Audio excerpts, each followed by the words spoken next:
Okay बडी, करें start? Yes everyone, चलिए करें सर। मुझे बताइए, last session we did first session of FM, right? And there were what 2-3 concepts that I taught you, correct? मेरे को जितना याद है हमने चैप्टर का पूरा इंट्रोडक्शन लिया, राइट? अच्छी तरह से हमने कौन से चैप्टर्स है वो कंप्लीट करे, और उसके बाद मुझे बताइए मैंने कितने कॉन्सेप्ट्स करवाए आपको।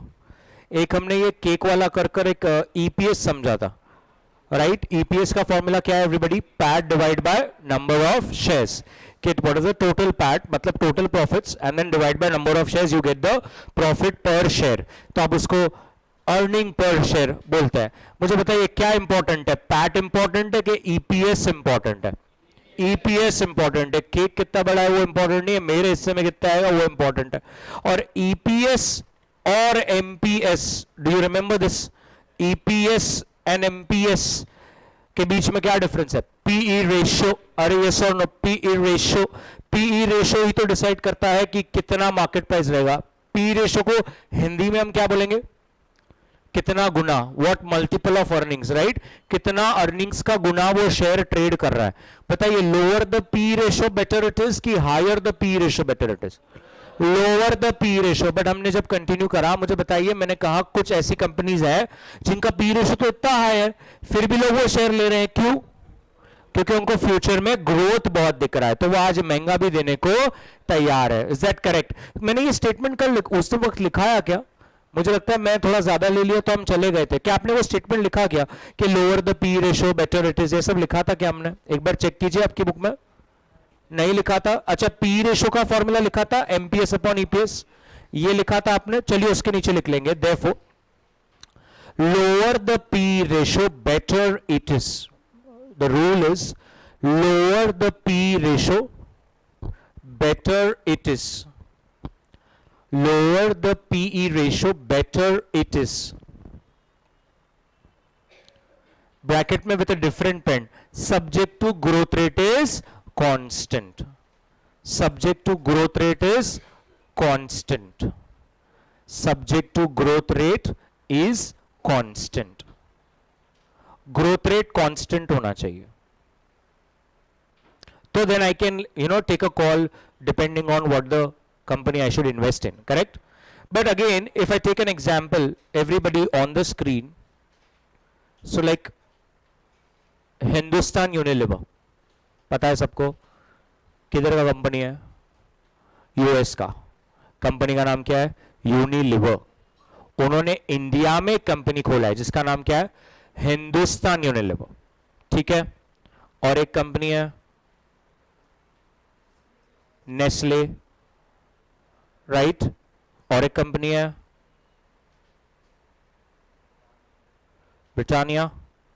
क्या ये तीनों की तीनों कंपनीज एफएमसीजी सेक्टर को बिलोंग करती है? एफएमसीजी सेक्टर मतलब क्या? ये तीन कंपनीज वो है जो आपके लिए बिस्किट्स बनाता है, चूड़ा बनाता है, चकली, क्या है वो आपका सब snack foods, right? Chips, cold drinks, अरे बड़ी, साबु, शैम्पू, ये सब एफएमसीजी सेक्टर के बिलोंग करते हैं। एचयूएल, नेस्ले और ब्रिटानिया। अब कोई अगर हमें ये तीनों का P ratio they they, let's say इसका हमें कोई कहता है 10 टाइम्स है, इसका कहता है 15 टाइम्स है, और इसका कहता है 20 टाइम्स है। Don't shout, raise your hands. So which company you will go for? आप कौन सी कंपनी के साथ जाना चाहेंगे? आप कौन सी कंपनी में इन्वेस्ट करेंगे? अभी मैंने लिखवाया आपको, क्या लिखवाया इंग्लिश में? आपको चाहिए तो मैं हिंदी में भी लिखा सकता हूं। क्या लिखवाया बताओ? Lower the P ratio better it is. किसका लोअर है? तो हम लोग कौन सी कंपनी में जाएंगे? एचयूएल। और ये पी रेशियो कैसे निकला होगा? Do you remember the formula? MPS upon EPS. MPS कहां से मिलेगा? टीवी पे चालू है। और ईपीएस कहां से मिलेगा? पीएनएल देख लो उसका। आपको एमपीएस और ईपीएस मिल जाएगा, आप पी रेशियो ढूंढ लेगा। तो हम लोग ऑब्वियसली किसके साथ जाएंगे? एचयूएल के साथ जाएंगे, because lower the P ratio better it is. But if you see, people are still going for Nestle. Nestle के पास क्यों, नेस्ले का शेयर क्यों लेना चाह रहा है? बिकॉज लोगों को लगता है कि नेस्ले फ्यूचर में बहुत आगे जाने वाला है। उन्होंने बीच में भी एक स्टेटमेंट दिया कि वी अंडरस्टैंड दैट इंडिया बहुत ज्यादा हेल्थ कॉन्शियस हो रहा है, मतलब लोग पैकेट के पीछे पड़ रहे हैं। आप अगर देखेंगे कुछ अच्छे कंटेंट क्रिएटर्स हैं जो बहुत पब्लिक अवेयरनेस फैला रहे हैं कि ये मत खाइए, ये खाइए, वो मत खाइए, ये खाओगे तो जल्दी मरोगे, ये खाओगे तो थोड़ा लेट मरोगे, मरना तो है। तो फिर भी लोग नेस्ले के साथ जाना चाह रहे हैं, क्योंकि नेस्ले का आगे वो कह रहा है अब हम धीरे धीरे क्या करेंगे, न्यूट्रिटिव वैल्यूज वाले फूड प्रोडक्ट्स बनाएंगे जो हम लोग दूसरे देशों में बेच रहे थे। तो हो सकता है नेस्ले जो है वो फ्यूचर में और आगे जाए। इसका मतलब ये क्लियर है कि 15 का पी होने के बावजूद, जो कि एचयूएल से महंगा है, फिर भी लोग नेस्ले खरीद रहे हैं। क्यों? बिकॉज उसका ग्रोथ रेट ज्यादा है। तो अब तो मैंने एक स्टेटमेंट लिखा है, lower the P ratio better it is, subject to growth rate is constant. लेकिन ग्रोथ रेट तो सबके अलग अलग होते हैं, हम कैसे बोल सकते हैं? तो इसीलिए अगर हमें क्या करना है, ग्रोथ न्यूट्रल बनना है, तो हमें करना है peg ratio. What is peg ratio? जो भी आपका पी रेशो रहेगा आप उसको डिवाइड बाय उसका ग्रोथ रेट कर दो, तो the answer becomes growth neutral. फिर उसमें से जो लोअर रहेगा वो लेने का। तो let's say for example HUL का इज 20, नेस्ले का इज 30% ग्रोथ रेट, ब्रिटानिया का इज 15% ग्रोथ रेट। तो can you tell me what is the PEG ratio of HUL? Come on buddy, 10 divide by 20, can someone answer? Is it 0.5? 15 upon 30, 0.5, 20 upon 15, 1 point. Now we say lower the peg ratio, better it is. So either you can go for HUL or you can go for Nestle, whatever you are comfortable with. Correct? तो जब growth rate अलग रहेगा तो P ratio से काम नहीं बनेगा, हमें क्या निकालना पड़ेगा? Peg ratio. और पेग रेशो निकालना है तो पी रेशो को किससे डिवाइड करना पड़ेगा? ग्रोथ से। तो एक लाइन छोड़कर लिखना है, if the growth rate of different countries, if the growth rate of different companies is different, if the growth rate of various companies is different, if the growth rate of various companies is different, comma, if the growth rate of various companies is different, comma, then we will calculate peg ratio, PEG. Then we will calculate peg ratio, PEG, which makes the ratio growth neutral, which makes the ratio growth neutral, which makes the ratio growth neutral. Full stop. Next paragraph. And then we will choose, and then we will choose lower the peg ratio, better it is. And then we will choose lower the peg ratio, better it is. Perfect everybody. And इसी से जुड़ा अब एक आखिरी concept, मुझे बताइए EPS का formula क्या बोला मैंने आपको? PAT divide by number of shares. What is PAT? Profit after taxes. What if I am making a loss? 800 crore का भैया अपना लॉस है, और समझ लो कि मेरे नंबर ऑफ शेयर्स हैं 40 करोड़ शेयर्स। तो मेरा ईपीएस क्या हो गया बड़ी? 20 negative. Correct? If my profits नहीं है, मेरा लॉसेस है, तो मेरा ईपीएस भी क्या होगा? नेगेटिव ही होगा। मैं कह रहा हूं कि मेरी मार्केट प्राइस 500 है और आपको ईपीएस भी मिल गया है, कौन बताएगा मेरा पी रेशो क्या है? Come on quickly on your calcs. If my market price is 500 and my EPS is -20, what will be my P ratio? The PE ratio will be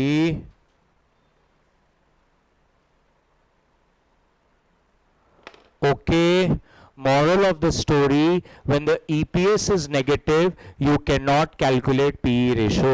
PE ratio negative जैसा कुछ होता ही नहीं, PE ratio नहीं calculate कर सकते। अब आपको समझ में आ गया, PE ratio कैलकुलेट नहीं कर सकते। अगर आप लॉसेस में है तो ईपीएस हो जाएगा नेगेटिव, हम एमपीएस अपॉन ईपीएस नेगेटिव नहीं ले सकते।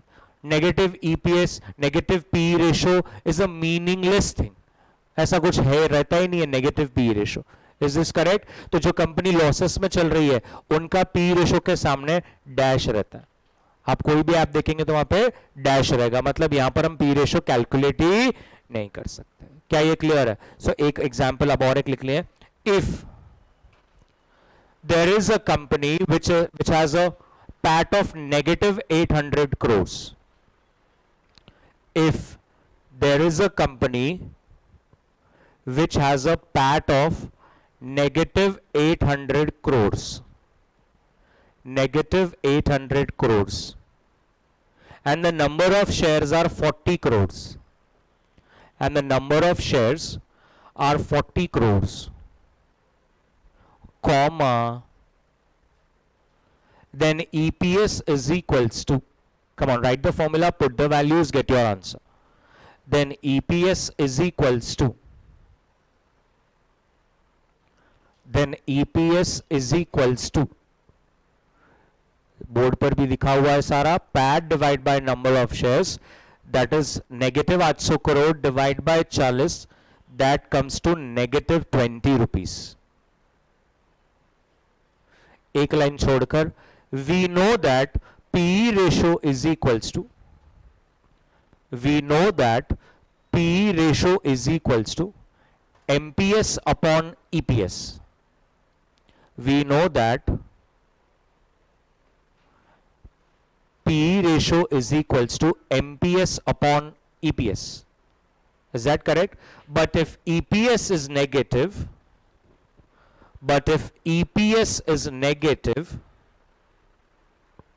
we cannot calculate P ratio. We cannot calculate P ratio.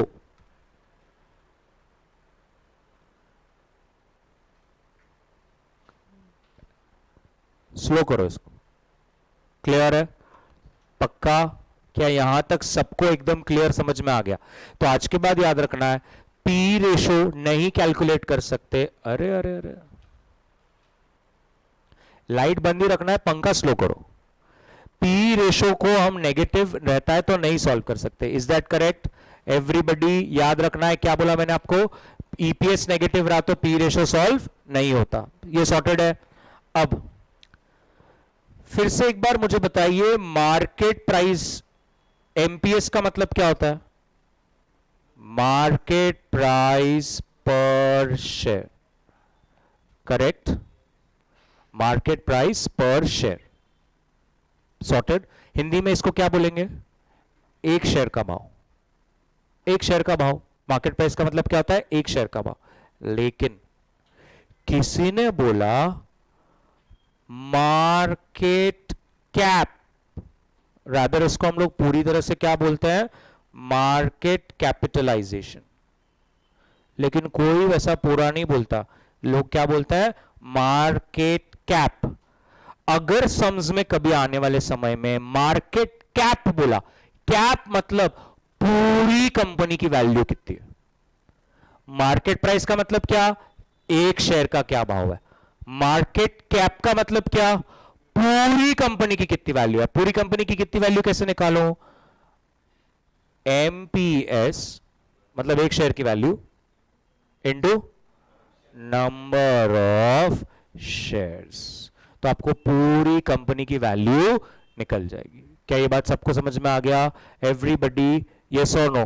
तो एक लाइन छोड़कर put the next formula, market cap या मार्केट कैपिटलाइजेशन वैल्यू, जो आपको सही लगे वो। Market cap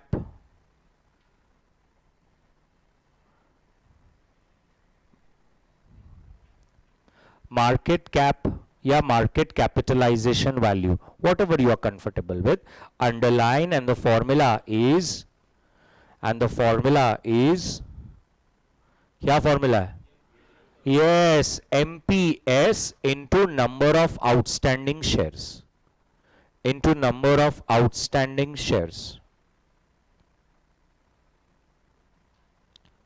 Sorted? Everybody? कल अब हम स्क्रीनर ऐप पे ये देख रहे थे। Do you remember? Last time ये जियो फाइनेंशियल, आप किसी ने क्लास में कहा था सर इसका देखिए, हमने ये चेक किया था। इसका मार्केट कैप देखिए कितना है?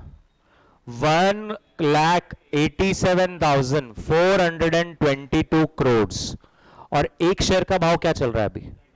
295 अभी। तो इसका मतलब क्या आप कैलसी पर 1,87,422 divide by 295, 635 point something something crore shares है इसके। हम निकाल सकते हैं ना, अब कितने शेयर्स हम निकाल सकते हैं, करेक्ट। आई होप सबका मैथ्स थोड़ा सा है, मुझे सिर्फ चौथी कक्षा का मैथ्स चाहिए। क्या मैं ये अगर एमपीएस को इधर ले लूंगा तो क्या मेरे को नंबर ऑफ शेयर्स नहीं मिल जाएंगे? यस और नो एवरीबडी? तो याद रखना है, this formula can be utilise to either calculate MPS और नंबर ऑफ शेयर्स और मार्केट कैप। सॉर्टेड है क्या? पक्का। मार्केट कैप मतलब क्या? पूरा कंपनी का वैल्यू। और मार्केट प्राइस पर शेयर मतलब क्या? एक शेयर का वैल्यू। मार्केट कैप का मतलब क्या? पूरा कंपनी का value. Is this clear? Now market cap is always divided into two, free float and others. अब ये क्या है? फ्री फ्लोट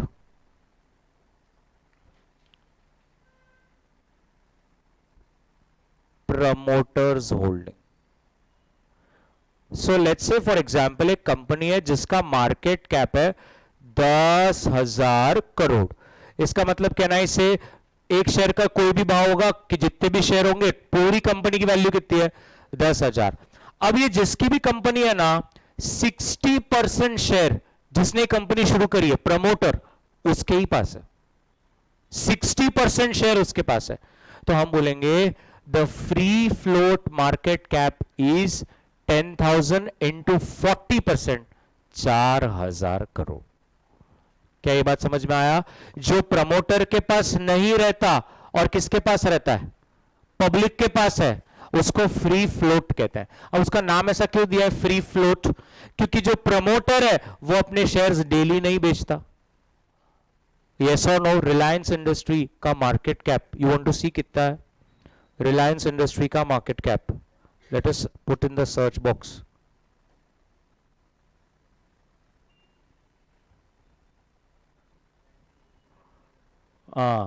लाख है वो, बाद में आगे करोड़ है। 19,49,000 करोड़। 53% अंबानी फैमिली के पास ही है। तो 2 मिलियन 19 लाख करोड़ मत पकड़ो, 20 लाख करोड़ पकड़ो। 20 लाख का 53% कितना होता है? करो अपने कैलसीज पर, अगर आप लाए हो तो, नहीं तो बाजू वाले के कैलसी पे देखो। 20 लाख का 53% कितना होता है? नहीं आ रहा? 10,60,000 करोड़ वर्थ शेयर्स मार्केट में ट्रेड ही नहीं हो रहे। क्यों नहीं ट्रेड हो रहे? अंबानी फैमिली अपने शेयर्स नहीं बेचता। वो क्यों बेचेंगे? शेयर बेचेंगे तो कंपनी उनके हाथ से चला जाएगा। आई होप यू अंडरस्टैंड, लॉ में कंट्रोलिंग स्टेक 51% है। 51 से नीचे 10 ले तो कोई भी आपकी कंपनी हॉस्टाइल टेक ओवर कर सकता है। Do you know what is a hostile takeover? Hostile takeover मतलब आपको अपनी कंपनी बेचनी नहीं है, लेकिन किसी ने जबरदस्ती आपकी कंपनी खींच ली। कैडबरी बिक गया, क्राफ्ट फूड्स बोलकर एक था, खींच लिया उसने उसका। कैडबरी एक सरनेम है, फैमिली का नाम है, उनको कभी बेचना ही नहीं था, उन्होंने हॉस्टाइल टेक ओवर कर लिया। हॉस्टाइल कब हो सकता है? जब आप 50 से नीचे हो। तो जैसे फॉर एग्जांपल मेरे पास मेरी कंपनी का 35% स्टेक है। कितना? 35। तो 65 पब्लिक के पास होगा, किसी के भी पास होगा, मेरे पास नहीं, ये फिक्स है। लेकिन मैं एकदम आराम से क्यों सो रहा हूं? क्योंकि वो जो 65% है ना, बहुत स्कैटर्ड है। स्कैटर्ड मतलब इसके पास 1% है, इसके पास 1 है, इसके पास 2 है, मैम के पास 3 है, आपके पास 0.5 है, आपके पास 1 है। इतना पूरे अक्रॉस अलग अलग जगह पे सिक्योर्ड है। और मेरे पास कितना है? 35%। तो मुझे किसी का डर ही नहीं है, मेजॉरिटी मेरे पास ही है। लेकिन एक दिन आप सब मिल गए, आपने एक व्हाट्सएप ग्रुप बना दिया और व्हाट्सएप ग्रुप पे बोला अब इसका गेम करते हैं। कैसे? सबने मिलकर एक ही जगह पर अपने शेयर्स एक ही व्यक्ति को डाल दिए, तो ऑटोमेटिक एक दिन इसके पास कितने हो जाएंगे? 65 और मेरे पास कितना है? 35। तो मेरा कंट्रोल गया। ओवरनाइट ये मेरे को मेरी कंपनी से बाहर निकाल सकता है। ये डर कितने सारे लोगों को रहता है। इसलिए बहुत सारे लोग सेफर साइड पे अपने शेयर्स अपनी कंपनी में 51 से नीचे जाने ही नहीं देते। कभी नहीं जाने देते. Ambani families never let that ratio go less than 56%. 56, 55, 55, 56, that's it. वो अपने शेयर बेचना शुरू कर दे और चले गए नीचे तो प्रॉब्लम हो सकता है. कोई भी उनकी कंपनी खरीद सकता है. Are you getting what I'm trying to tell you, everybody? तो जो प्रमोटर्स के पास है, क्या वो रोज शेयर्स मार्केट में बिक रहे हैं? नहीं. बट जो प्रमोटर्स के पास नहीं है वो बिक सकता है, इसीलिए उसको कहते हैं फ्री फ्लोट. और जो प्रमोटर्स के पास है that is not free float. Free float का मतलब available to buy, available to sell. Is this correct everybody? तो एक लाइन छोड़कर एक कंसेप्ट लिख लीजिए, free float market cap. Free float market cap. Free float market cap. Free float market cap underline किया आपने. अब उसमें लिखेंगे, say for example, if the market cap of a company is, market cap of a company is, market cap of a company is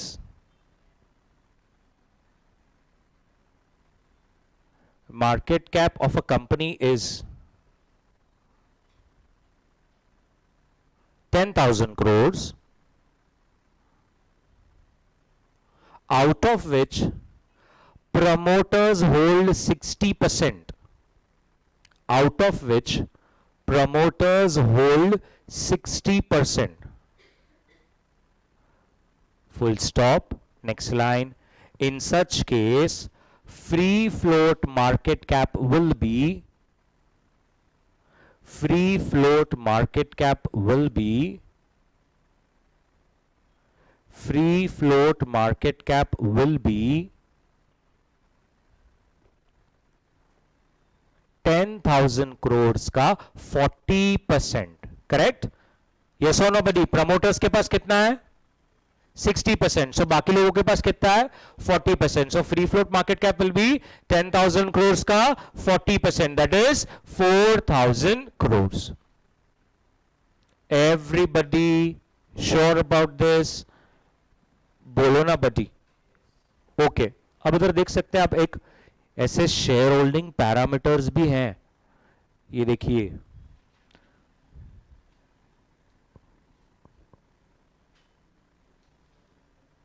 total share holders कितने रिलायंस में? 33 लाख. कब का data है ये? जून का. प्रमोटर्स के पास कितना है? 50.62. इधर देखो, ऊपर डेट्स देखो, कभी जाने दे रहे हैं क्या वो?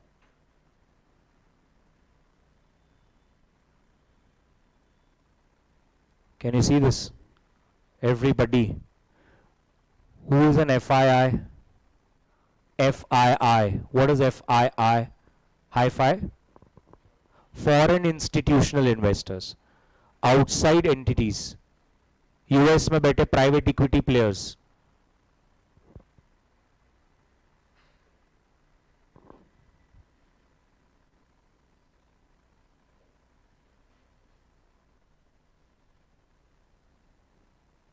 Are you getting what I'm trying to tell you? कितना था FIS का? 23. Can you see this? अब इधर देखो क्या हो रहा है, क्या हो रहा है, क्या हो रहा है. 23 से शुरू हुआ था, अब किधर पहुंच गया? What is happening? FIIs का होल्डिंग रिलायंस में कम होते जा रहा है. पिछले 2 साल में 23 से 19 चला गया. मतलब क्या? लोगों का आपके ऊपर भरोसा थोड़ा सा कम हो रहा है. कलेक्टिवली एफआईआईएस का आपकी कंपनी में 23% का होल्डिंग था, आज वो 19 पर आ चुका है. People are not that optimistic. What about DIIs? DIIs मतलब डोमेस्टिक इंस्टीट्यूशनल इन्वेस्टर्स. इधर के म्यूचुअल फंड्स, आप और मैं, मम्मी पापा सब म्यूचुअल फंड्स में पैसा लगाते हैं. Mutual funds is one of the biggest category of DIIs. LIC, SBI mutual fund, ICICI mutual fund. What is अब DII का सिचुएशन? 14 से शुरू हुआ है,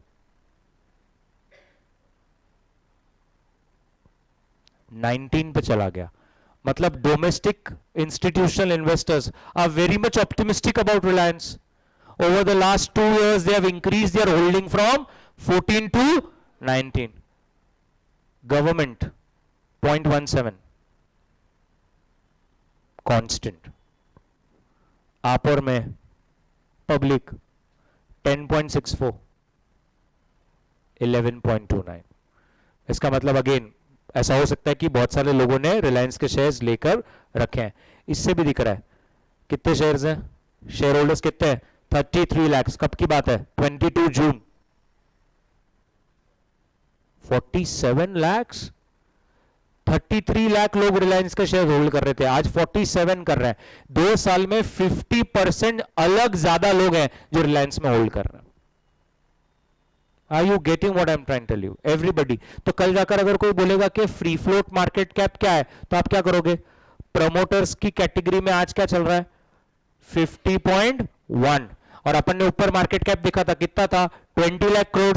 तो कैन आई से 20 लाख करोड़ इंटू 50.1 करूं या 49.9 करूं?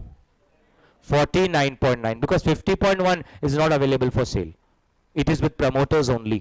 So the free float market cap is 20 lakhs का 49.9%. Is that clear? Everybody? Okay. तो क्या आपको free float market cap clear हो गया? अब मुझे बताइए, मुझे इनिशियली एफएम में आपको 5 कंसेप्ट सही से बताना है कि आपको ईपीएस समझ में आता है क्या होता है, आपको पी रेशियो समझ में आता है, आपको मार्केट कैप समझ में आता है क्या, आपको फ्री फ्लोट मार्केट कैप ये भी समझ में आता है क्या. और एक आखिरी चीज अब मुझे जो यहां पर बतानी है, एवरीबडी विल फोकस. एक होता है डिविडेंड रेट, एक होता है डिविडेंड यील्ड, और एक होता है dividend pay out ratio. In FM student does not understand the difference between all these three. तो उसको लगता है सब इज डिविडेंड डिविडेंड डिविडेंड ही है. नहीं, that is not the case.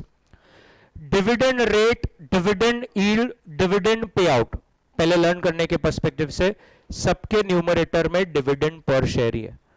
अच्छा, now no prizes for guessing. How will you calculate dividend per share?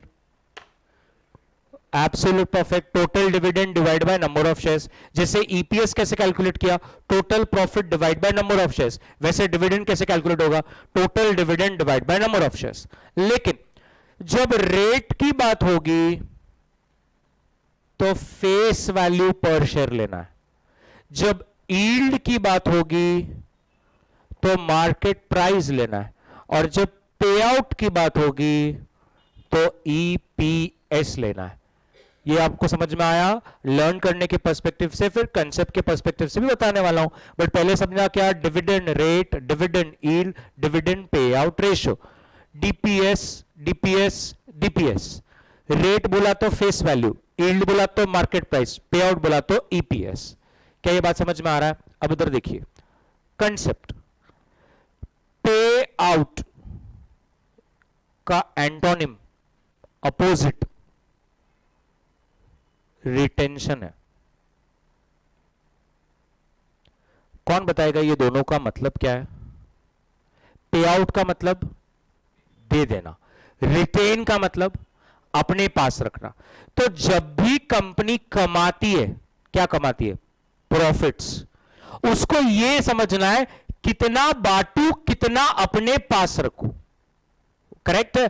अगर मैंने आज 800 करोड़ कमाया तो मुझे मेरे शेयर होल्डर्स को एक तो बांटना है या तो नहीं बांटना है. अगर मैं बोलूं कि मेरे को बांटना है 40%, तो आपको जो भी बांटना है किसका बांटना है, प्रॉफिट्स का बांटना है. इसीलिए आप देख सकते हैं ईपीएस को डिनोमिनेटर में लिया जाता है और फिर जितना बांटना है वो न्यूमरेटर में लिया जाता है. तो कोई कहता है इस बार कंपनी ने 50 रुपए प्रति शेयर कमाया, बट हम 30 रुपीज का डिविडेंड बांट रहे हैं. मतलब आप 50 रुपए कमा रहे हो और 30 बांट रहे हो, तो पे आउट कितना हुआ, 30/50 into 100 कितना आ रहा है, 60%. Already done. कैलसी थोड़ी चाहिए होता है उसको, कैलसी कहेगा मालिक क्या कर रहा है. क्या बात समझ में आ रही है? अगर मैंने कमाया 100 रुपीज और मैं अगर बांट दूं 50, तो what is the pay out ratio, 50%. और अगर मैंने कमाया 100 रुपीज और मैंने बांटा 80, तो पे आउट रेशो 80% और retention ratio 20%. So retention ratio and पे आउट रेशो इज अपोजिट्स. कोई आपको पूछ सकता है what is your retention ratio, किसी ने बोला 30%, तो समझ जाने का वो व्यक्ति अपने प्रॉफिट्स का 70% हमेशा बांट देता है. Are you getting what I am trying to tell you? ITC पता है ना, अपनी बात हुई थी, आईटीसी ने अब ऑन रिकॉर्ड बोला है हम लोग हमारा पे आउट रेशो अब 85, 90, 95% तक लेके जाएंगे. मतलब क्या हुआ? मतलब क्या हुआ? जितना कमाएंगे ऑलमोस्ट वो क्या करेंगे, सब बांट देंगे.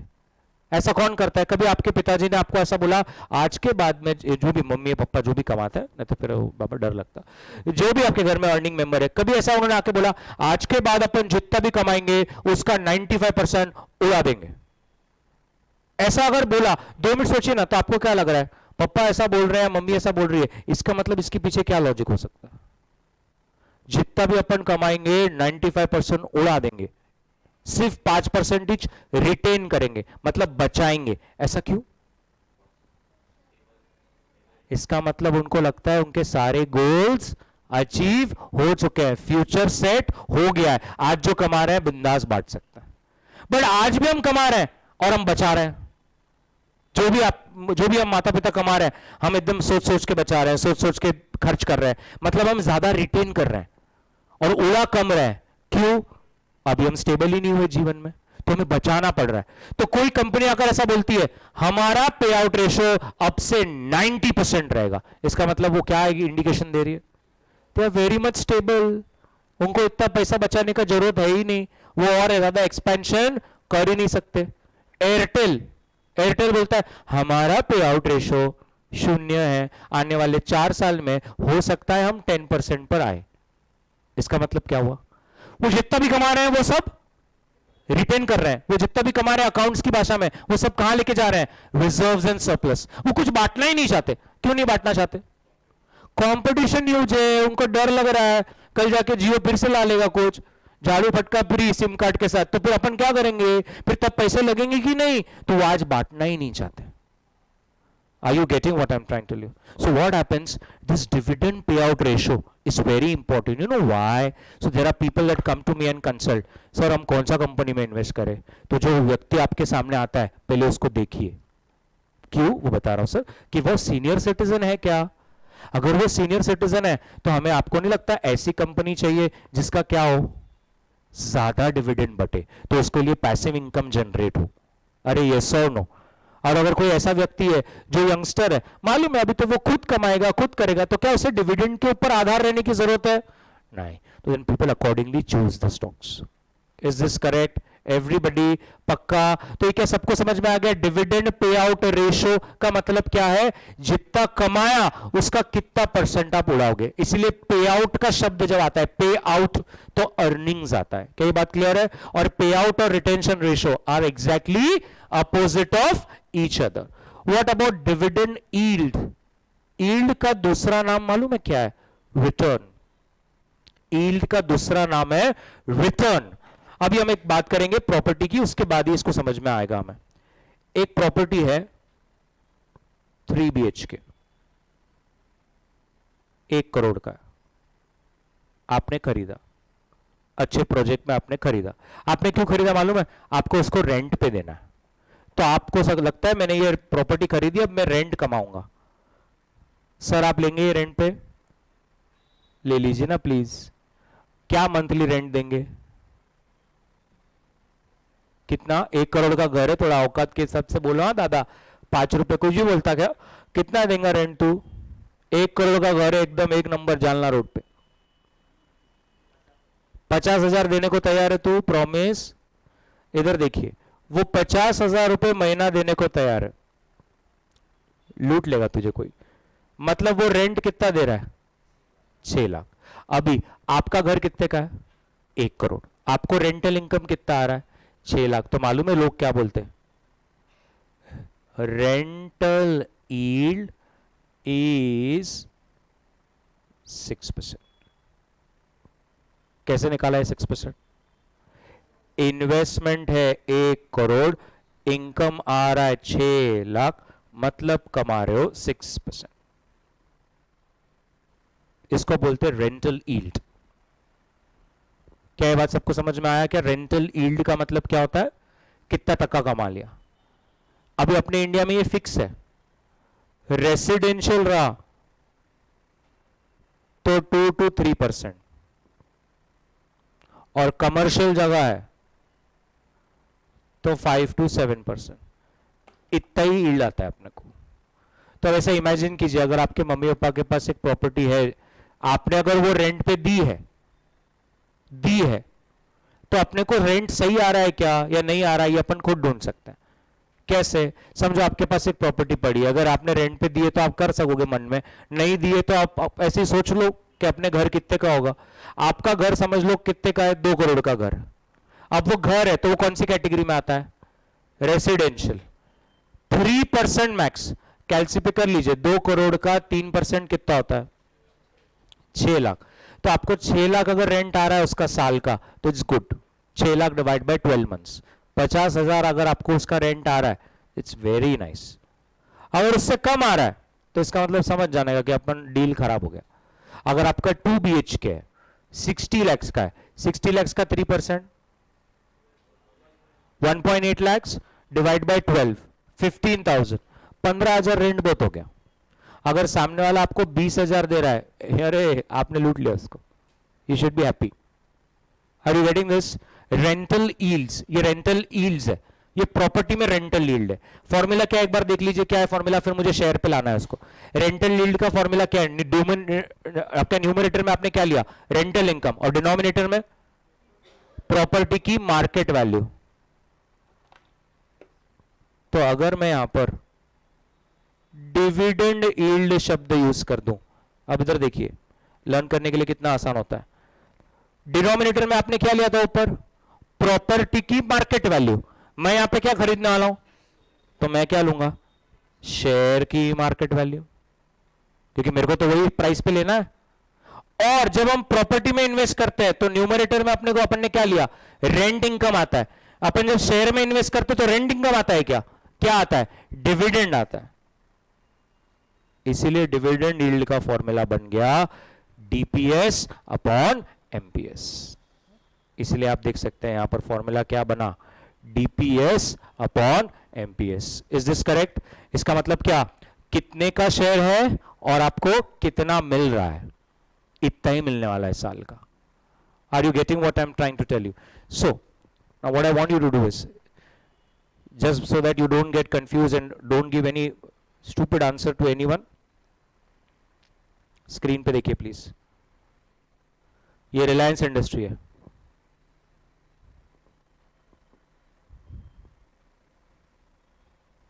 डिविडेंड यील्ड कितना है?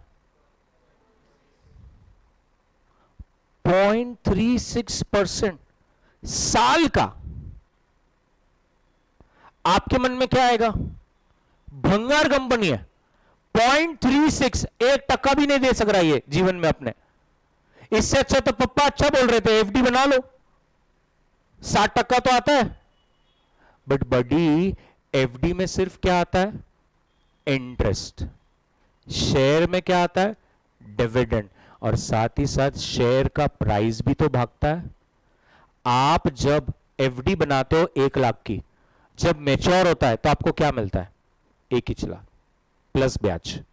बट शेयर जब आज खरीदते हो और 10 साल बाद बेचते हो तो 10 साल तक डिविडेंड तो आएगा, बट क्या वो शेयर 10 साल बाद अलग भाव होगा या नहीं होगा?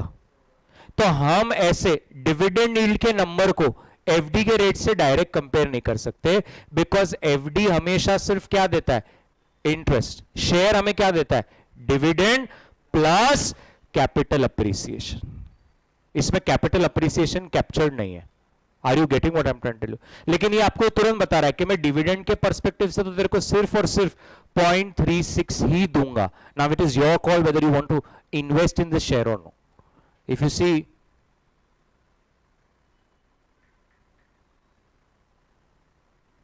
आईटीसी 3.43%, इतना ही डिविडेंड देता है वो, प्लस जो कैपिटल अप्रिसिएशन होगा वो अलग, वो अलग बात होगी। डिविडेंड वो आपको सिर्फ 3.43% देगा आपके शेयर प्राइस का।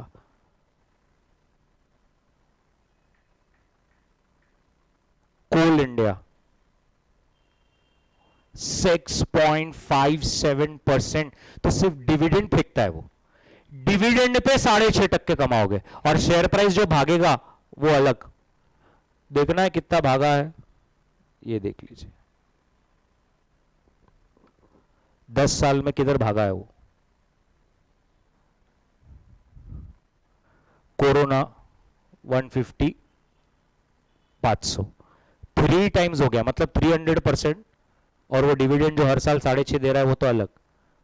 अरे यस और नो? तो आपको डिविडेंड यील्ड ज्यादा किधर मिलेगा? Now use your brains if you people are interested in FM.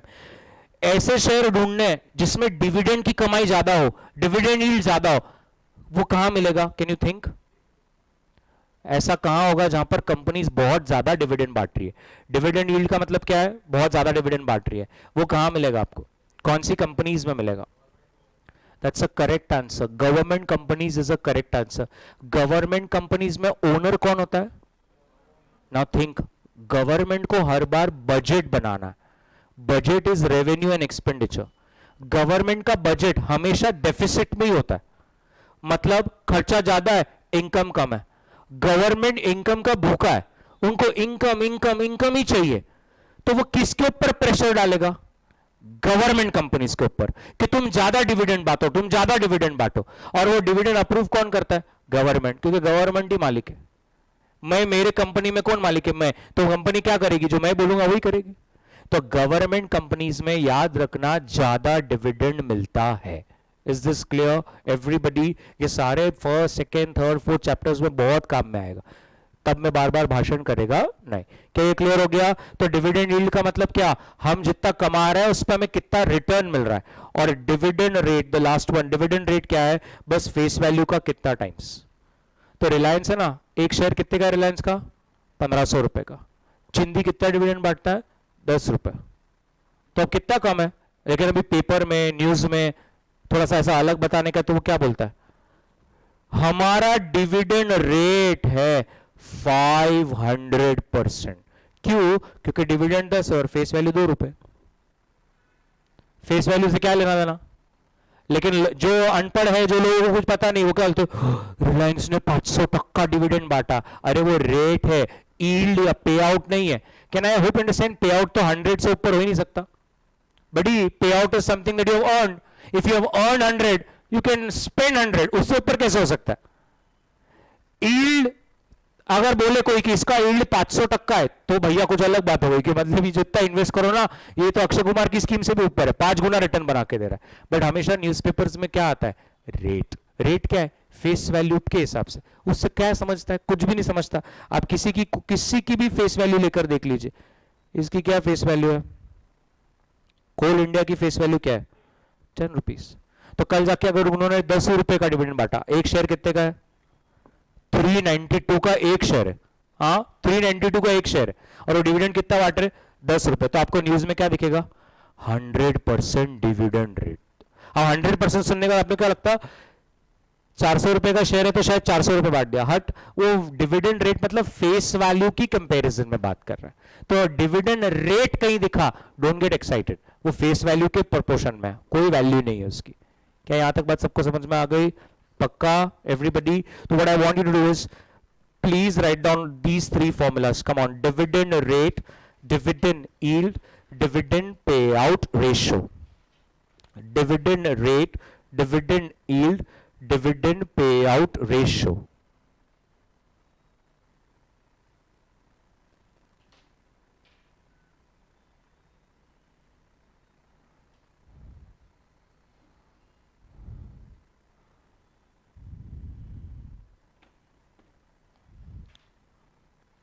The dividend rate formula is DPS upon face value per share.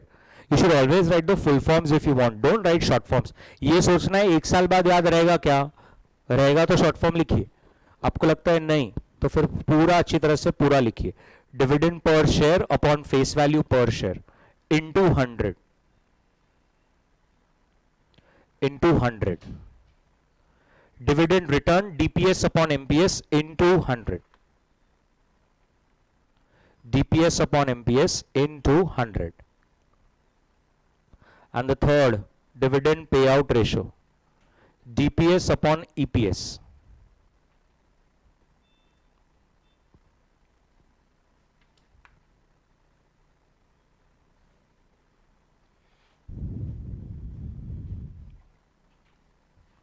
Perfect, तीनों फॉर्मूलाज आपकी बुक में आ गए और आप यहां पर ऐसा चाहिए तो लिख सकते हैं all will be in percentage terms only. हमेशा परसेंटेज टर्म्स में ही होते हैं ये तीनों, हमेशा परसेंटेज टर्म्स में ही होता है.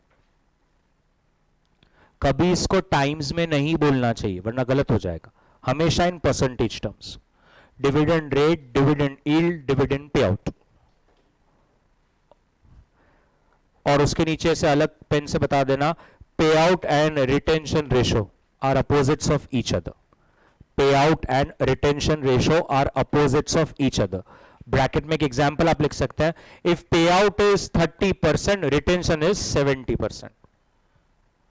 If payout is 30%, retention is 70%.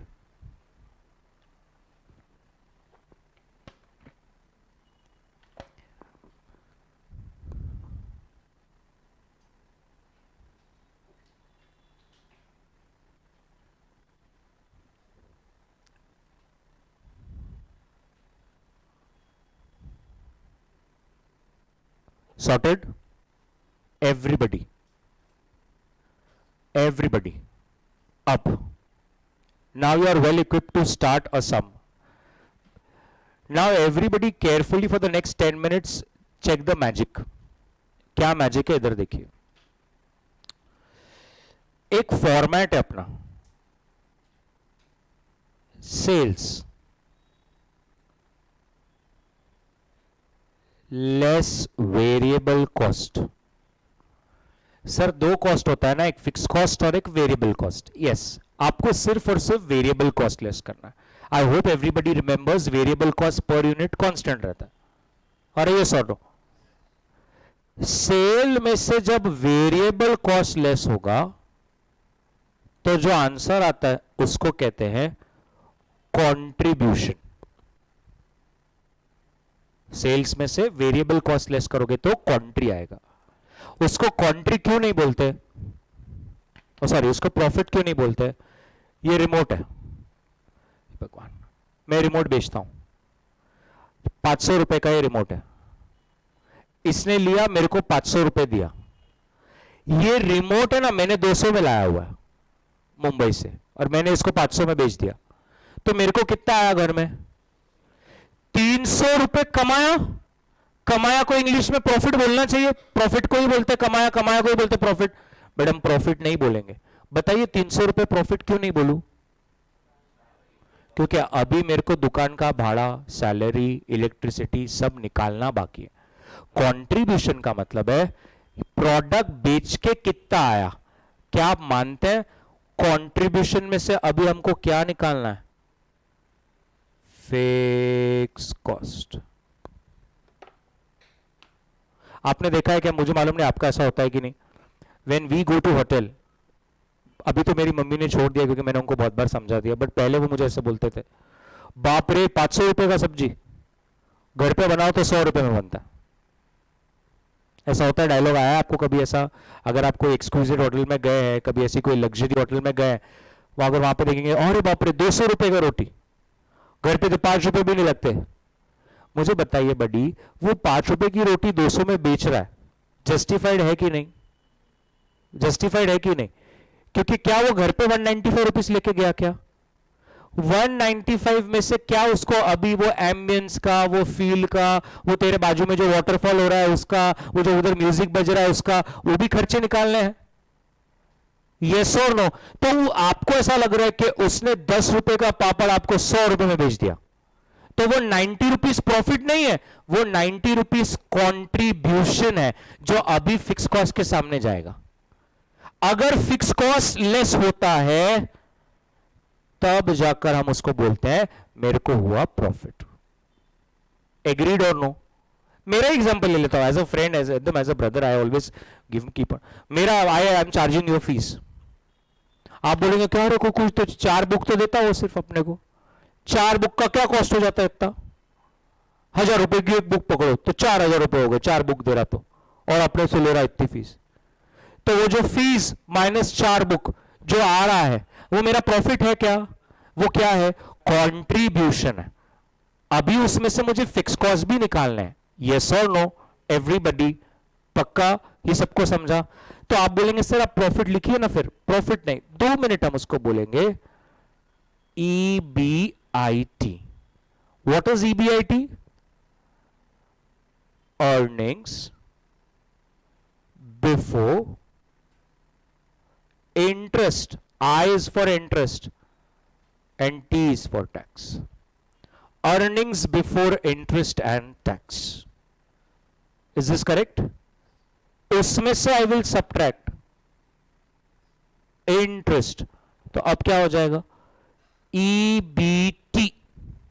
अब I क्यों चला गया, इंटरेस्ट लेस हो गया ना, तो EBIT अब क्या हो गया, EBT। आप EBT भी बोल सकते हैं या तो फिर PBT भी बोल सकते, अर्निंग्स बिफोर टैक्स और profit before tax, what ever you comfortable.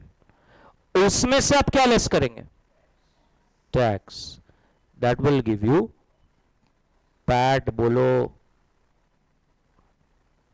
ईट नहीं बोलना, अर्निंग्स आफ्टर टैक्स या प्रॉफिट आफ्टर टैक्स। क्या ये बात सबको समझ में आ रही है? एक बार I again explain, this is I think it's very simple. Sales में से VC लेस होगा तो you will get contri, contri में से फिक्स कॉस्ट लेस होगा तो you will get EBIT, EBIT से इंटरेस्ट लेस होगा यू गेट PIBIT, PIBIT से टैक्सेस कम होंगे यू विल गेट पैट। क्या ये वाला पार्ट क्लियर है सबको यहां तक? इसमें किसी को डाउट? अब 2 मिनट के लिए हमें फोकस करना है बस इधर तक ही, इतना। और एक एग्जाम्पल लेने वाला हूं मैं, स्क्रीन पे सब लोग उस एग्जाम्पल को ध्यान से देखिए। हम शर्ट्स बेचते हैं, ओके? इतना ध्यान से देखिए, मेरा चैप्टर 1 शुरू हो गया और मैजिक कभी भी हो सकता है, ओके? 50,000 शर्ट्स बेचते हैं। What is the selling price? Anybody? Ma'am, कोई भी आपको जो मन में अच्छा लगे। नहीं आता है मैम 500 में, थोड़ा और, 2000 रुपीज का एक शर्ट है। तू बता दादा, दिल्ली से लाया तू ये सब शर्ट, कितने में लाया होगा एक? कुछ भी तेरे मन का एक बोल।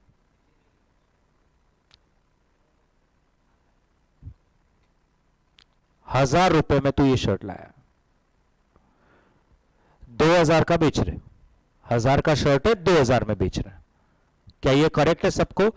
मैं 1000 के जगह पे कुछ अलग नंबर लेता हूं क्योंकि फिर कॉन्ट्री फिर 1000 आएगा, फिर बार, I hope understand the numbers will same, so I want to confuse you a little bit more. 800 पकड़ लेता हूं, तो 800 रुपए में आप वो शर्ट लाए और इधर औरंगाबाद में बेच रहे 2000 में, तो क्या आप मानते पर शेयर अपने को 1200 रुपए मिल रहा है? 800 का 2000 में बेच रहे तो 1200 रुपए मिल रहा होगा ना? ये सो नो बडी, क्या ये 1200 प्रॉफिट है क्या आपका? नहीं, क्योंकि आपको दुकान का रेंट, सैलरी, इलेक्ट्रिसिटी, कितने और भी दूसरे खर्चे वो भी लेस करने अभी उसमें। मान के चलते हैं कि हमारा जो फिक्स कॉस्ट है, फिक्स कॉस्ट वो 20 लाख रुपीस है ही साल का। मतलब क्या, शर्ट बेचो कि मत बेचो 20 लाख रुपए लगता ही है, फिक्स है 20 लाख रुपए। तो अब मैं अगर ये P&L बनाओ, सब मेरे साथ अगर यहां पर देख रहे हैं, 2000 shirts, 50,000 shirts into 2000 rupees selling price. Can you tell me what is my sales? Everybody on their calcies, be quick. 50,000 shirts into 2000. Ma'am कैलसी नहीं लाया? 10 करोड़ पक्का? सबको कैलसी पे दिख रहा है 10 करोड़?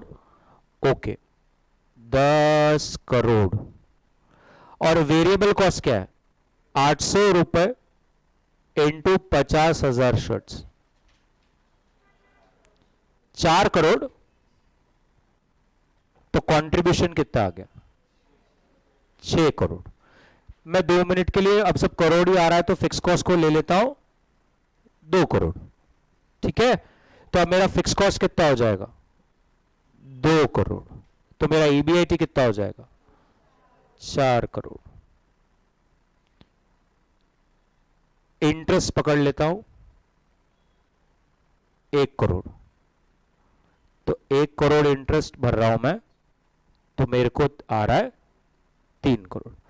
ये एग्जाम्पल आपके सामने रखा हूं और नंबर्स भी आपके सामने है। एक बार सारे लोग देख लीजिए सब नंबर सही है क्या, कहीं पर कोई कैलकुलेशन मिस्टेक है। फिर आप मुझे ऐसे नहीं मत करना कि तूने कुछ तो भी गड़बड़ किया, जादू कर दूंगा मैं अभी 2 मिनट के अंदर। आपको ये बताना है सारे नंबर सब सही है क्या। आपने 2000 का एक शर्ट 50,000 शर्ट बेच दिए 10 करोड़ आपके अंदर, 800 रुपए का एक शर्ट था तो 4 करोड़ का तो खर्चा ही हुआ, 6 करोड़ आपके पास बच गए। 2 करोड़ का आपका फिक्स कॉस्ट था, 4 करोड़ घर में आ गए। आपने कुछ लोन वोन ले रखा है, 1 करोड़ का ब्याज भर रहे हो, तो आपको आ रहा है 3 करोड़। अब बस ये 3 करोड़ पे आपको डायरेक्ट क्या पे करना है, टैक्स, और बाकी का घर पे लेके जाना है ना। टैक्स भरने के बाद अपने पास सारा अपना ही रहता है पैसा, करेक्ट है, श्योर अबाउट दिस। अब क्या ये वाला फॉर्मेट आपको लर्न हो गया, sales, VC, contri, fix cost, EBIT, less interest, PBT, perfect. अब एक फॉर्मूला है जो मैं आज दे रहा हूं, operating leverage is equals to contribution upon EBIT, times में आएगा इसका आंसर हमेशा। ये इसका फॉर्मूला है, ऑपरेटिंग लेवरेज का फॉर्मूला है कंट्रीब्यूशन अपॉन ईबीआईटी। क्या करता है ये हम धीरे धीरे देखेंगे, अभी तो शुरू हो रहा है हमारा। Contribution upon EBIT, what is contribution 6 crore, what is EBIT 4 crore, 6 upon 4 कितना हो रहा है 1.5 टाइम्स। आपने बोला 1.5 टाइम्स, कैसे किया, 6 crore divide bye 4 crore, 1.5 times.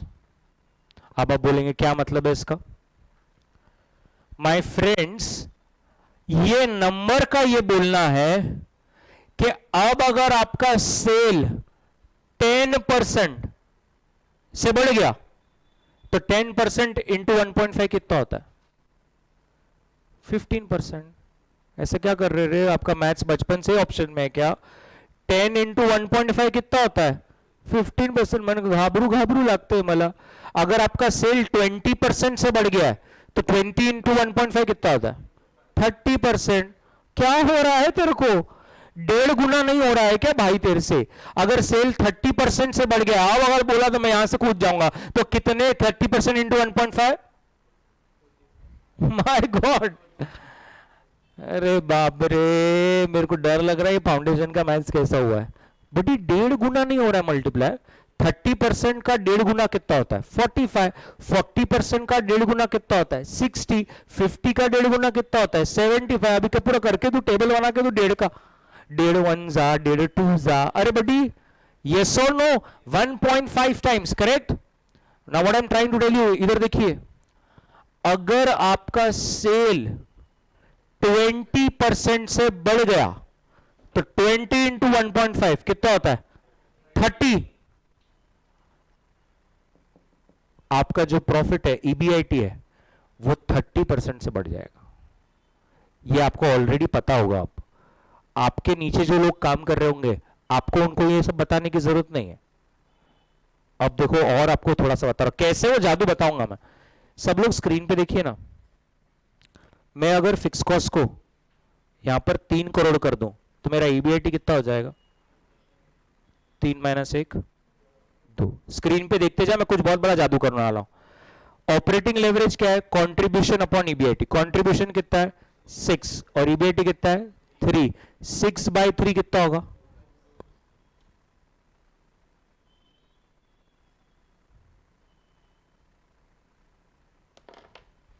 2।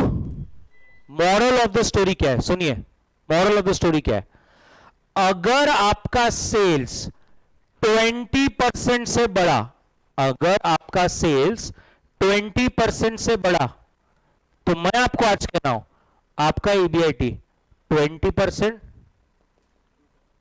40% से बढ़ जाएगा। कैसे वो बताता हूं अभी। ऑटोमेटिक हो जाएगा ये, ऑटोमेटिक। अगर आपका सेल 50% से बढ़ा, कितने 50, तो तेरी कमाई कितने से बढ़ जाएगी 100% से बढ़ जाएगी, दुगना। क्यों दुगना? क्योंकि ऑपरेटिंग लेवरेज का आंसर आ रहा है 2।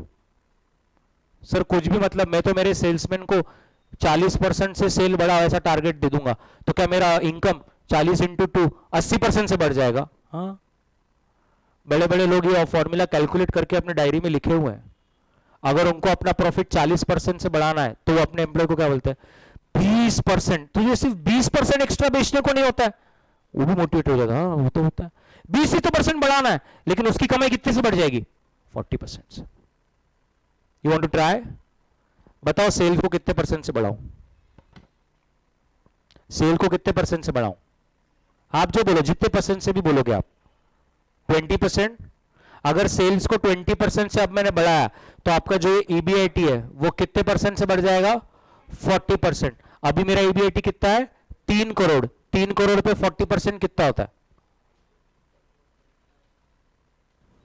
4.2 करोड़ होता है। 3 करोड़ प्लस 40% कैल्सी पे 4.2 करोड़ होता है, बराबर है। मतलब अगर मेरा जादू मुझे प्रूव करना है तो मेरे को मेरा ईबीआईटी का आंसर क्या लाना चाहिए 4.2 करोड़। और हमने क्या बोला है, हम सेल्स को कितने परसेंट से बढ़ाएंगे 20% से, तो 20 का 2 गुना कितना होता है 40%। अभी मेरा ईबीआईटी है 3 करोड़, 3 करोड़ में 40% जोड़ दो तो कितना होता है 4.2 करो। अब आपने क्या बोला, आपका सेल्स आपको कितने से बढ़ाना है, बस 20% से बढ़ाना।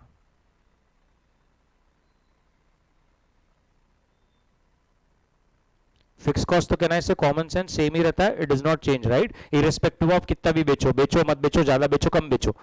अभी आप कितना बेच रहे थे शर्ट, अभी आपने बोला सेल्स को कितने से बढ़ाना है 20% से, तो जरा बताइए आप कितने शर्ट्स बेचने पड़ेंगे।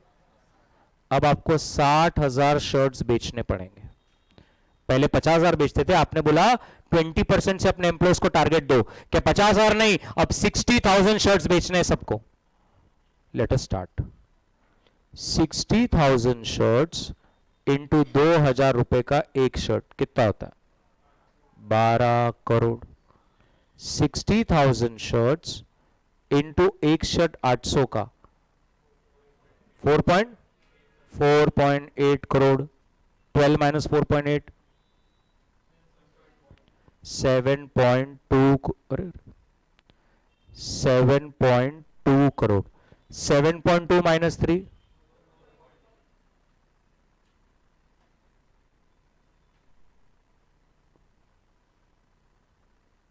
okay, this is the advantage of operating leverage. Sir मेरे को ना, मैं बहुत स्मार्टली इसको ऑब्जर्व कर रहा हूं। अगर कोई स्टूडेंट है जो आप सोच रहे हो कि सर आपने पहले 2 करोड़ था फिक्स कॉस्ट, तो तब आंसर आ रहा था 1.5, फिर आपने क्या किया, उसको फिक्स कॉस्ट को चेंज किया तो आंसर क्या आ गया 2 टाइम्स आ गया। ऐसे ही किया ना मैंने कुछ, जहां तक मुझे याद है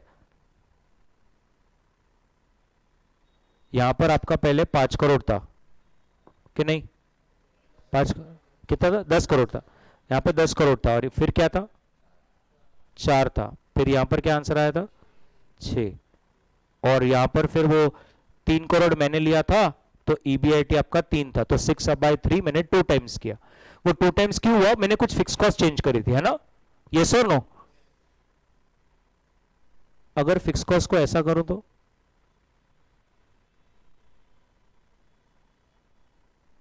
अब जरा बताना क्या आ रहा है आंसर, 6 डिवाइड बाय 1, 6 टाइम्स आ रहा है ऑपरेटिंग लेवरेज, 6 टाइम्स। सर एक मिनट, अभी आप मतलब ऐसा बोलेंगे कि अगर सेल्स 20% से बढ़ गया तो तेरा इनकम 20 इंटू 6 120% से बढ़ जाएगा। यस, आपको अपने एम्प्लॉय को सिर्फ एक ही टारगेट देना है, क्या 20% से सेल बढ़ाओ, तो तुम्हारा इनकम कितने से बढ़ जाएगा? 120%। कुछ भी सर झूठ मत बोलो, करके बताऊंगा, अब भी करके बता सकता हूं। बताइए सेल्स को आपको कितने से बढ़ाना है? आप बताइए आपको सेल्स को कितने % से बढ़ाना है? कोई भी ऐसा एक नंबर बोल सकता है, शर्माने का जैसा कुछ भी नहीं है, सिर्फ 10। अच्छा, अगर मैं सेल्स को 10% से बढ़ाऊं तो 10 इंटू 6 टाइम्स 60% से आपकी इनकम अब बढ़ने वाली है। अभी मेरी इनकम कितनी है? 1 करोड़। 1 करोड़ में 60% जोड़ दो, 1 करोड़ में 60% जोड़ेंगे तो 1.6 करोड़ आंसर आना चाहिए। Is that correct? और आपने बोला है कि आपको सेल्स सिर्फ कितने % से बढ़ाना है? 10% से। अभी आप कितने शर्ट बेच रहे थे? 50,000। तो 50,000 में 10%, अब आप कितने शर्ट्स बेचेंगे? 55,000। Let us start. 55,000 shirts into 2000, 11 crore. 55,000 shirts into 800, 4.4, 4.4, 11 में से 4.4 गया, 6.6 minus 5,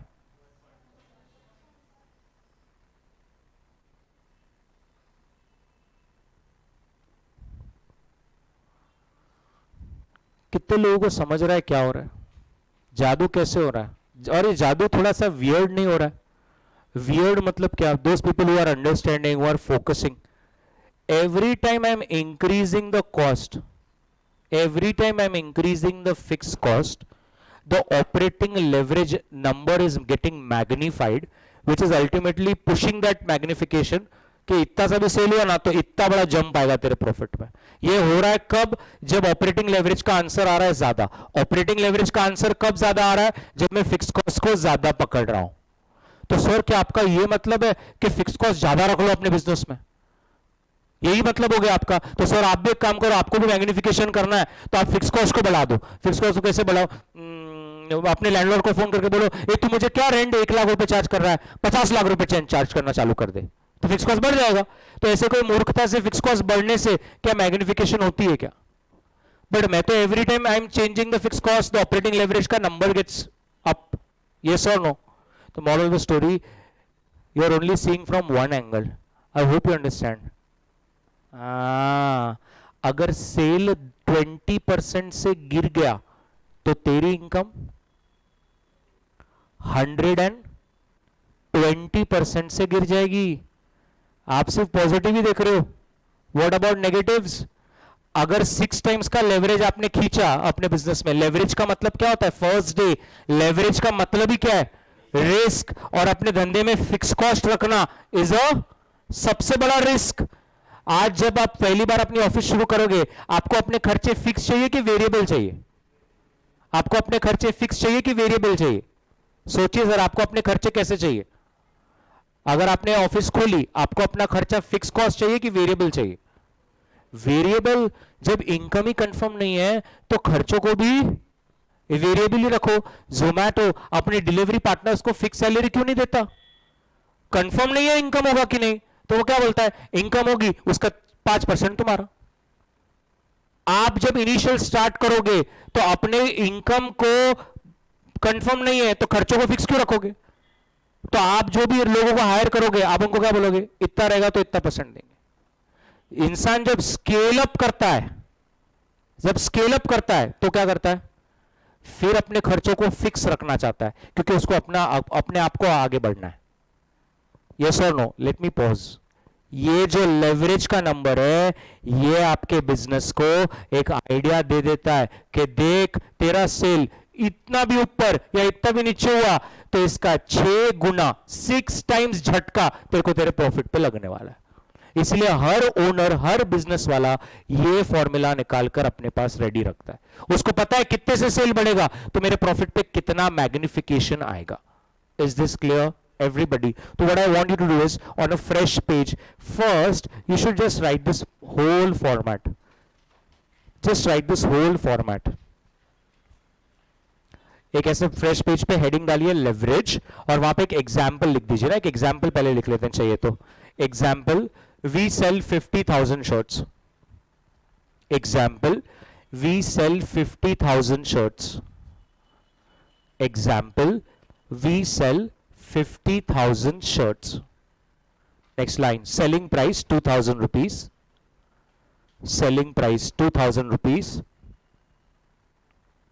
Next line, variable cost 800 रुपए. Variable cost 800 रुपए. And fixed cost 3 crores. And fixed cost 3 crores. Interest cost 1 crore. Interest cost 1 crore. Fixed cost 3 crores. और interest cost 1 crore. Come on, एक line छोड़कर पहले original numbers के साथ बना लेते हैं. बताइए. 50,000 shirts. Come on, फटाफट. Into 2,000 selling price. This comes to how much? 10 crores. 50,000 shirts into 800. 4 crores. So contribution is 6 crores. Fixed cost is 3 crore. EBIT is 3 crore.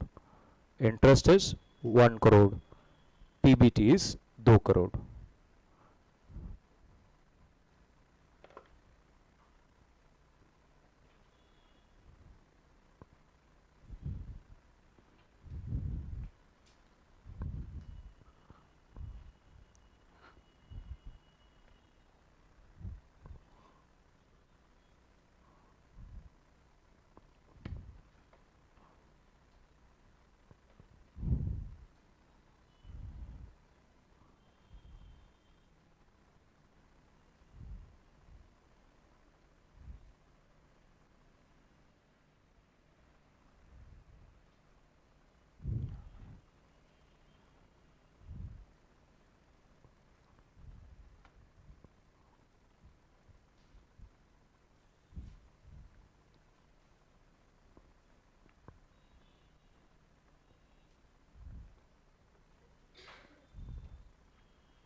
And properly एक लाइन छोड़कर write the formula and calculate your operating leverage. Operating leverage का answer coming in this example 2 times, correct? Yes or no? Your contribution is 6 crores, your EBIT is 3 crores, so your operating leverage comes to 2 times. Operating leverage 2 times.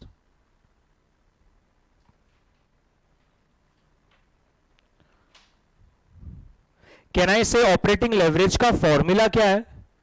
Quantity upon EBIT, but it explains the relationship of किसका किसका? Impact of sales on EBIT. बहुत बच्चे एक साल बाद इतनी सी एक चीज को भूल जाते हैं, उनको ये याद नहीं है फॉर्मूला है क्वांटिटी अपॉन ईबीआईटी, बट रिश्ता किसके बीच में समझाता है? सेल का झटका ईबीआईटी पे कितना लगेगा. कि अगर मेरा सेल्स 10% से बढ़ा तो मेरा ईबीआईटी कितने से बढ़ेगा? 20% से. सेल इतने से बढ़ा तो ईबीआईटी इतने से बढ़ेगा. सेल से हुआ तो ये होगा. रिश्ता सेल और ईबीआईटी के बीच का है, बट फॉर्मूला किसका है? Contribution about EBIT. तो don't confuse those things, right? So नीचे I will write it down, लिख लेंगे please.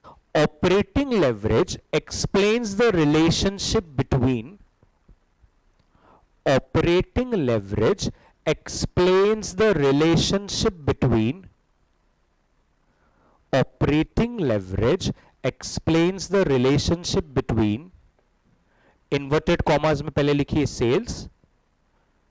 Operating leverage explains the relationship between inverted commas में पहले sales, inverted commas बंद, and EBIT. और EBIT को भी inverted commas में लेना है.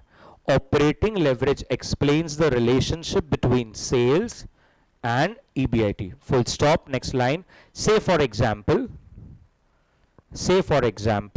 if sales increases by 20%, if sales increases by 20%, comma, EBIT will increase by EBIT will increase by 20% into 2. Yes, buddy, how much? 40%. EBIT will increase by 40%. तो ये कौन सा लेवरेज था? Operating leverage. वेट, स्क्रीन पे. Financial leverage का formula है EBIT upon PBT. बड़ी इधर EBIT कितना है बताओ स्क्रीन पे? 3, PBT 2, तो ये कितना हो गया? 1.5 टाइम्स. कम ऑन, उसके नीचे second financial leverage. Financial leverage, financial leverage formula आपके सामने है. EBIT upon PBT. EBIT upon PBT, that will come to 1.5 times. EBIT upon PBT. अभी जैसे ऑपरेटिंग लेवरेज किसके बीच का रिश्ता बताता है? सेल्स का EBIT पर. लेकिन फॉर्मूला क्या है? क्वांट्री अपॉन EBIT. ठीक उसी तरह से फाइनेंशियल लेवरेज का फॉर्मूला क्या है? EBIT upon PBT. बट ये रिश्ता EBIT का PBT पे ही बताता है. मतलब कल जाकर ये 1.5 आया बड़ी. अगर आपका EBIT 20% से बदला तो आपका PBT 20 इंटू 1.5 30% से चेंज हो जाएगा. Are you getting this? So नीचे लिख लेंगे financial leverage explains the relationship between. Financial leverage explains the relationship between. Financial leverage explains the relationship between EBIT and PBT. EBIT and PBT. That is, if EBIT increases by 10%, if EBIT increases by 10%, comma, PBT will increase by 10 into 1.5, 15%. 10 into 1.5, 15%.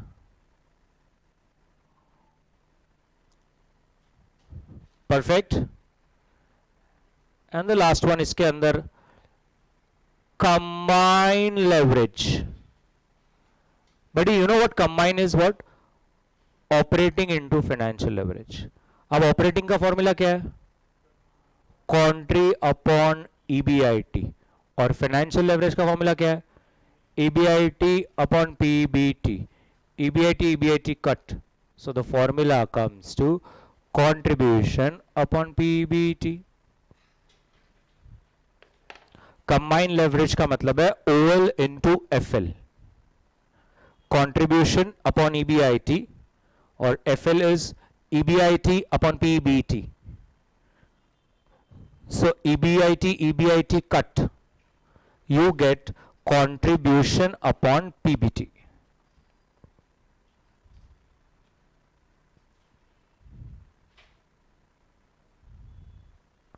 Perfect. Next line, combined leverage explains the relationship between.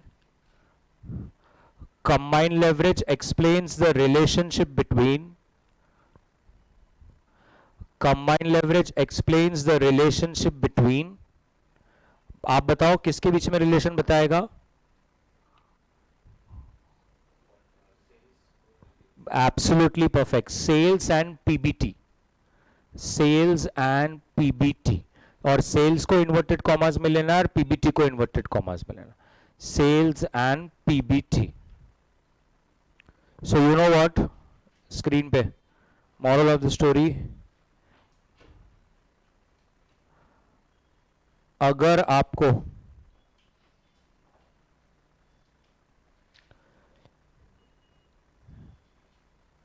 Cell का झटका EBIT पे check करना है तो क्या calculate करना चाहिए?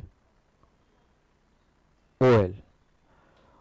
और ईबीआईटी का झटका पीबीटी पे चेक करना हो तो फाइनेंशियल लेवरेज। बट अगर आपको सेल का झटका डायरेक्ट पीबीटी पे चेक करना हो तो आपने सॉल्व करना चाहिए कंबाइंड लेवरेज। ये भी एक बार बना लीजिए, बहुत हेल्प करेगा फ्यूचर में। सेल्स का झटका ईबीआईटी पे चेक करना है तो ओएल बनाइए, ईबीआईटी का इंपैक्ट पीबीटी पे चेक करना है तो एफएल बनाइए। फिर से एक बार लिख लीजिए, 2 मिनट लगेगा। और सेल्स का डायरेक्ट इंपैक्ट अगर आपको पीबीटी पे चेक करना है तो आप डायरेक्ट कंबाइंड लेवरेज बनाने का।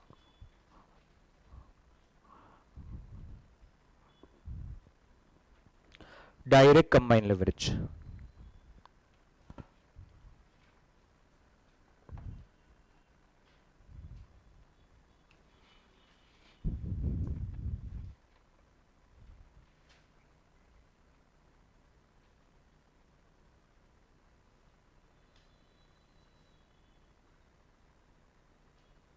Done, ma'am. That's really nice.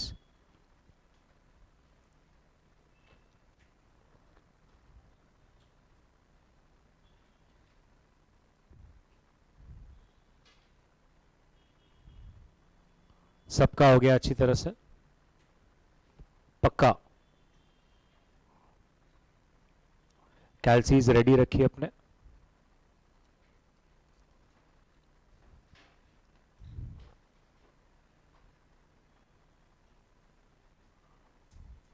First question आपके सामने है, क्या आप मेरे को ऑपरेटिंग लेवरेज निकाल के दे सकते हैं?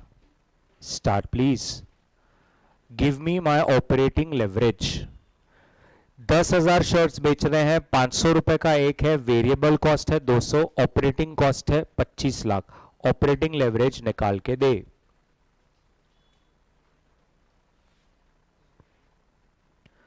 लिख के भी कर सकते हैं आप, 1 से 2 मिनट लेना है तो आराम से करिए, अच्छी तरह से कीजिए।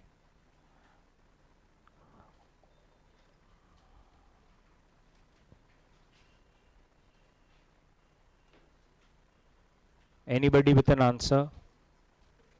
6 times is a correct answer. कैसे? नंबर्स याद है सबको?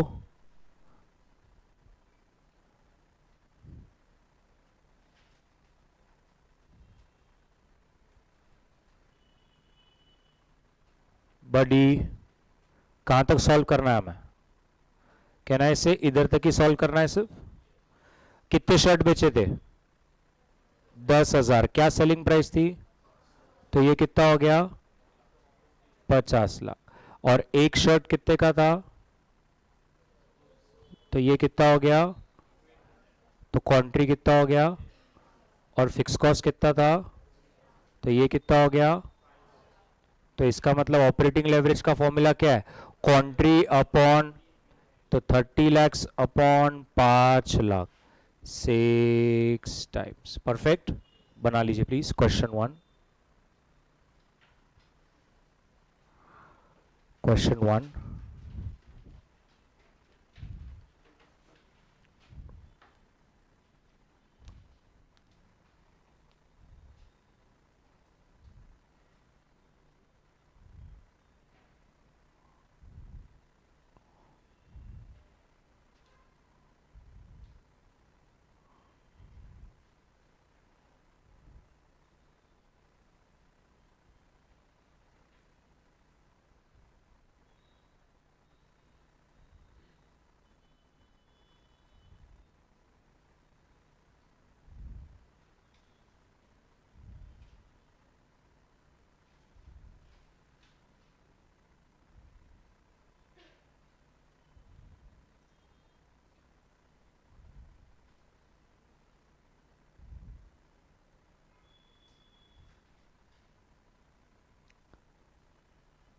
सबका ऑपरेटिंग लेवरेज 6 टाइम्स आया।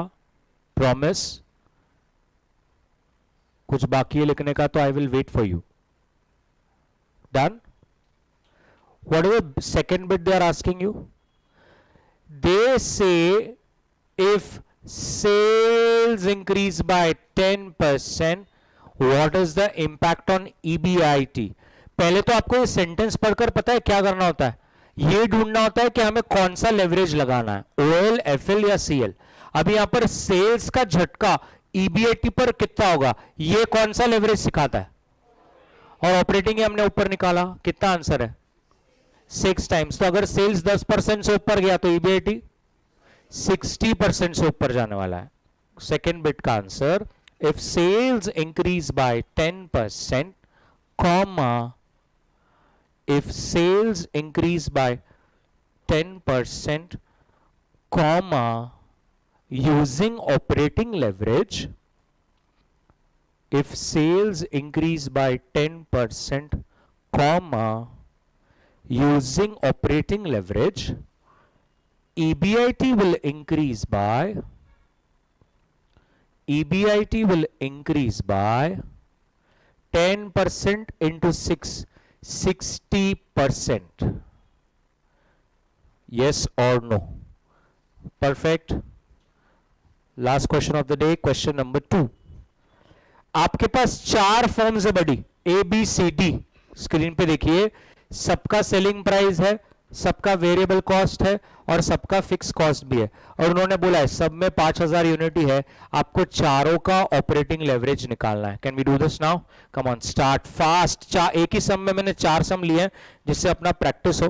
तो आप कैसे कॉलम्स बनाओगे? पर्टिकुलर्स, ए बी सी और डी। Come on, start. सबका पहले सेल्स, फिर सबका variable cost, that will give you contribution.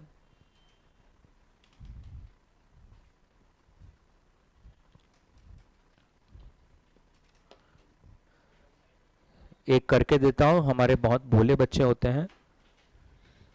तो ए का 20 रुपए सेलिंग प्राइस है, into 5000 units comes to 1 lakh. फिर वेरिएबल कॉस्ट 6 रुपए है, इनटू 5000 30,000। तो contribution comes to 70,000। The fixed cost in the given case is 60,000. So your EBIT comes to 10,000. Operating leverage is equals to contri upon EBIT 70,000 upon 10,000 7 times. एक बार check करो मैंने ए का निकाला है क्या, सही है क्या? मेरे पास कैलसी नहीं है, आप खुद भी एक बार चेक करें प्लीज। मैंने ए का पूरा सॉल्व किया है, ऐसे आपको बाजू में बी का करना है, सी का करना है, डी का करना है। Come on, start please. अब एक बार फ्लो में आ जाएंगे, just like costing cost sheet, everything falls into place.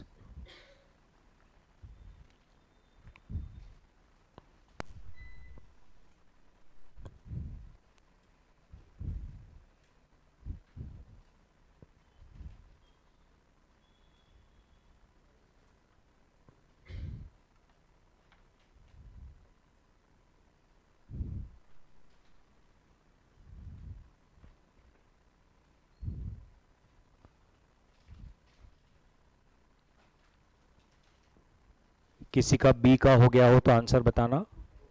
2 times आ रहा है, ओके ओके। बी का 2, एक मिनट मैं यहां पे लिख रहा हूं, बी का 2 टाइम्स बोले क्या? बी का 2 टाइम्स, सी का 3 टाइम्स, डी का 1 टाइम।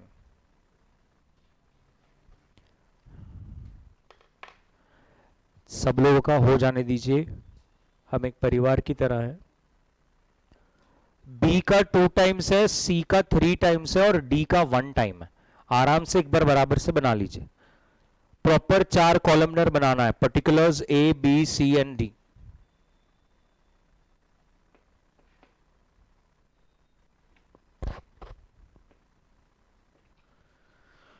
क्लियर है?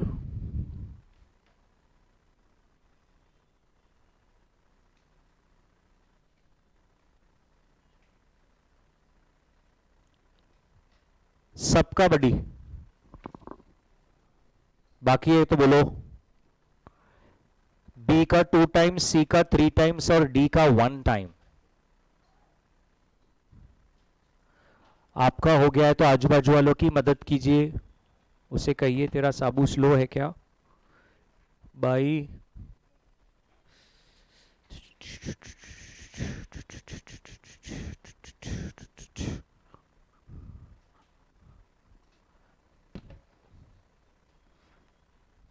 करेंगे क्या एक और? मुझे तो पता ही है आपको अच्छा लग रहा है। अच्छा लगता क्या ऐसे?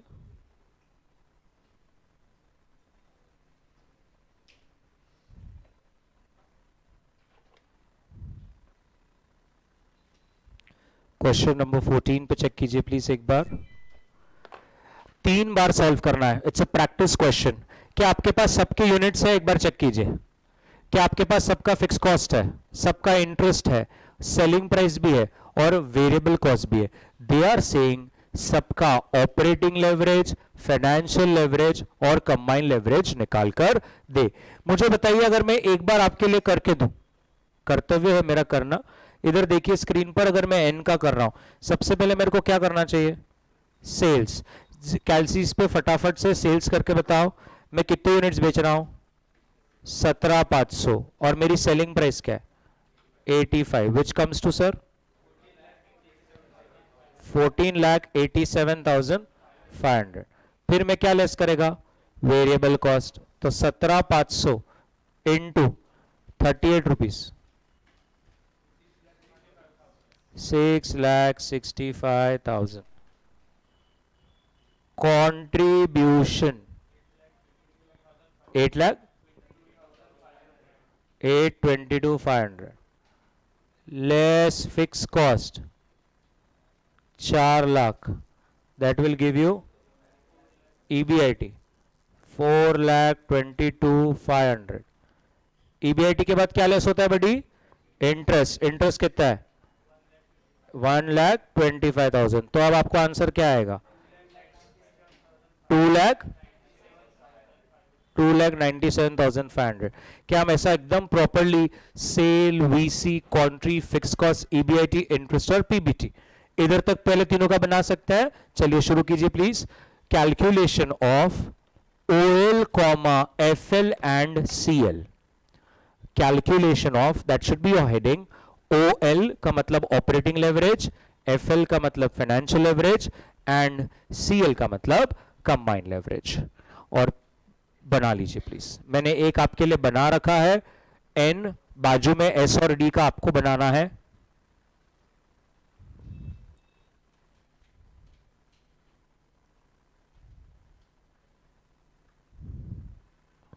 फिर चाहिए तो O L F L C L हम साथ में बनाएंगे।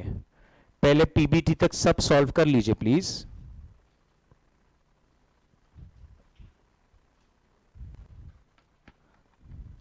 जितना हो सके उतना खुद से करिए, उसका एक अलग ही मजा होता है। छापता तो जेरोक्स मशीन भी है।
डन बडी, एवरीबडी OLFLCl निकालना शुरू कर दें.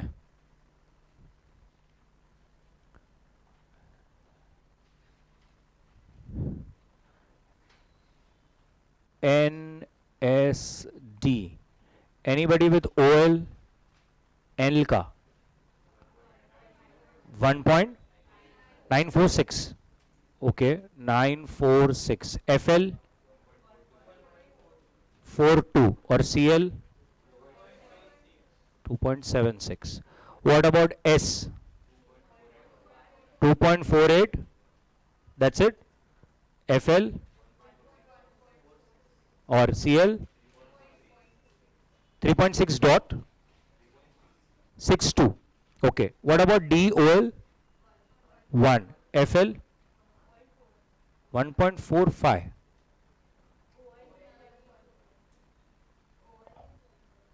44. Okay, 45. FL is 1 because there is no interest. So like EBIT and PBT both are same. And combine will be again 1.45. सबका ये आंसर्स है. एक बार चेक कीजिए, आप स्क्रीन पर आ चुके हैं तीनों आंसर्स, OL, FL और CL. अच्छा, कहीं पर आपको चाहिए, can you right with a small, एक लाइन में 3 डिजिट तक जाना होता है. फोर्थ को देखकर थर्ड को राउंड ऑफ कर सकता है. तो ऑलवेज लेवरेज के answers make sure that it goes till 3 decimal points. कहीं पर लिखना है तो नोट कर सकता है. Leverage answers should go up to 3 decimal points. Fourth number को देख के थर्ड को राउंड ऑफ कर दीजिए. फोर्थ नंबर को देखकर थर्ड को राउंड ऑफ किया जा सकता है.